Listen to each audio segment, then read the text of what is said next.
Allez, on est toujours sur le grand forum du patrimoine. On va se faire une petite table ronde sur un sujet qui intéresse beaucoup d'investisseurs. C'est tout simplement l'or, le métal jaune. Pourquoi? Parce qu'il y a une espèce de petit flight to quality. Et pour en parler, je suis avec deux spécialistes. D'abord, Frédéric Moukarim. Frédéric, bonjour. Bonjour. Frédéric, vous êtes directeur du développement d'une enseigne qui s'appelle Or en Cash. Vous nous expliquerez tout à l'heure concrètement ce que c'est que cette enseigne. Et puis à vos côtés, Alain Corbani. Alain, bonjour. Bonjour Frédéric. Alain, vous êtes responsable pôle matières premières chez Finance SA. Et puis à côté de ça, vous êtes gérant du fonds Global Gold and Precious. Je l'ai bien dit, c'est ça? Vous l'avez très bien dit. Frédéric, moi j'entends dire qu'il y a un flight to quality, que les particuliers achètent de l'or. Vous confirmez? Alors je confirme tout à fait. Nous, notre activité a été multipliée en 4 ans par 20. Ouais. Et donc avec une catégorie de population qui est très diverse, qui va du petit au gros investisseur. Il paraît qu'une des tendances, c'est que jusqu'à présent, les particuliers, c'était plutôt des particuliers, entre guillemets, un petit peu fortunés, un petit peu avertis, et qu'il y a une espèce de démocratisation de l'or. Tout à fait, je confirme aujourd'hui, il est possible d'investir dans l'or en dessous de 300 €. Donc vous voyez que c'est tout à fait accessible. C'est du petit lingotin, c'est voilà, ça? Du lingotin de 5 grammes, par exemple. En dessous de 300 €, c'est bien, mais enfin, l'once, c'est quand même à 1800 $. Tout à fait. C'est pas un peu cher? Alors ça dépend de vos attentes. Hein. Ouais. C'est-à-dire qu'aujourd'hui, dans un environnement de taux bas, c'est intéressant de sécuriser son patrimoine et donc d'être sur une valeur qui vient sécuriser, par exemple. Peut-être que c'est un peu cher, mais ça apporte quelque chose qui a énormément de valeur, c'est la sécurité. Tout à fait. D'accord.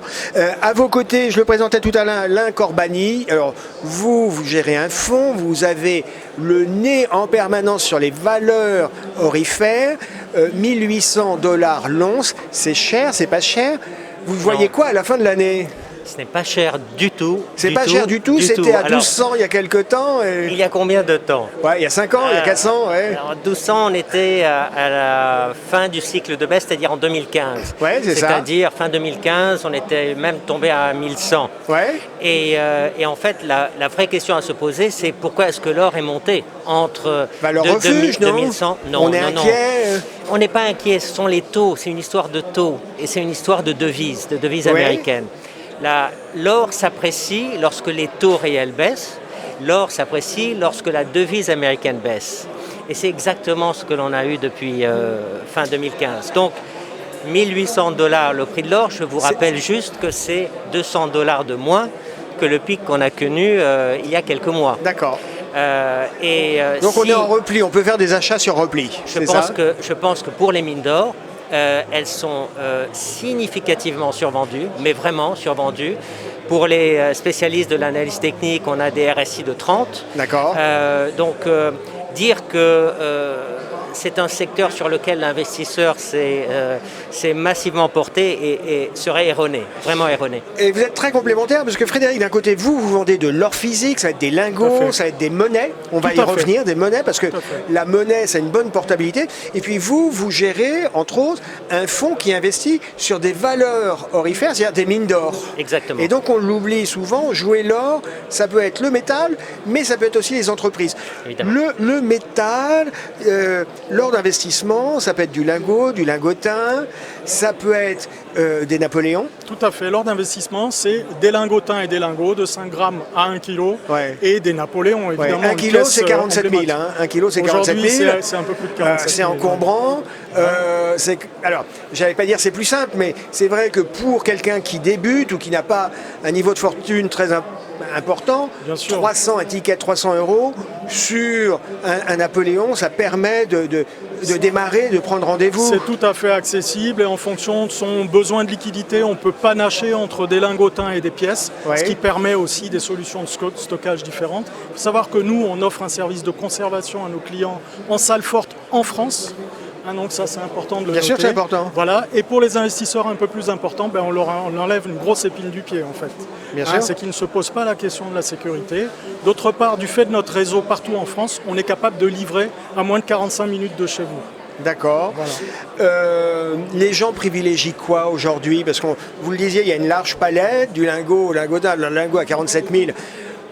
Ça limite le nombre d'acheteurs parmi les particuliers, mais sur les petites pièces à 300, 400, 500 €, les gens préfèrent une pièce ou préfèrent un petit lingotin? Les deux.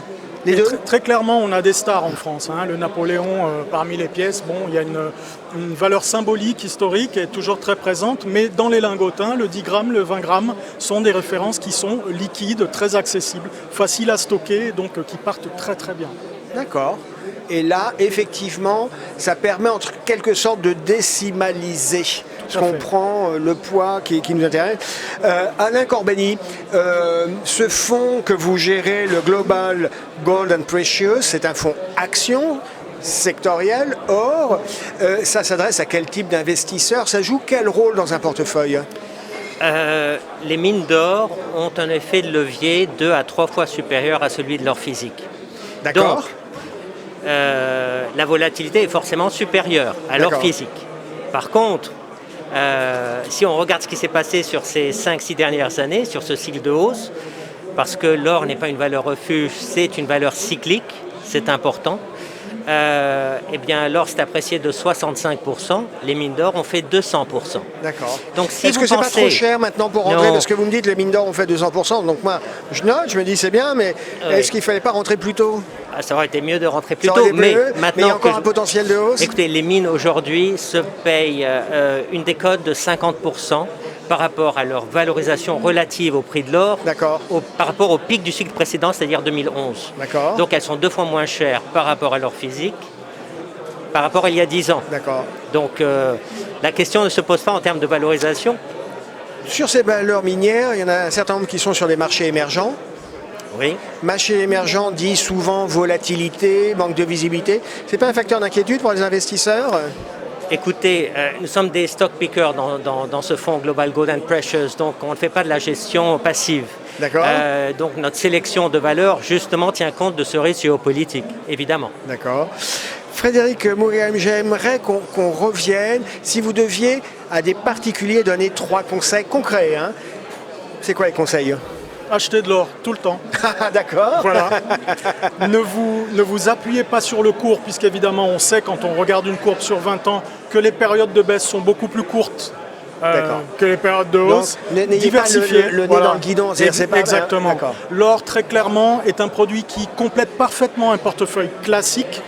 Qui n'est pas opposé aux produits financiers, bien au contraire. Et diversifier, ça veut dire quoi, diversifier? Diversifier, ça veut dire entre 10 et 15% de son portefeuille en fonction de ses moyens. D'accord.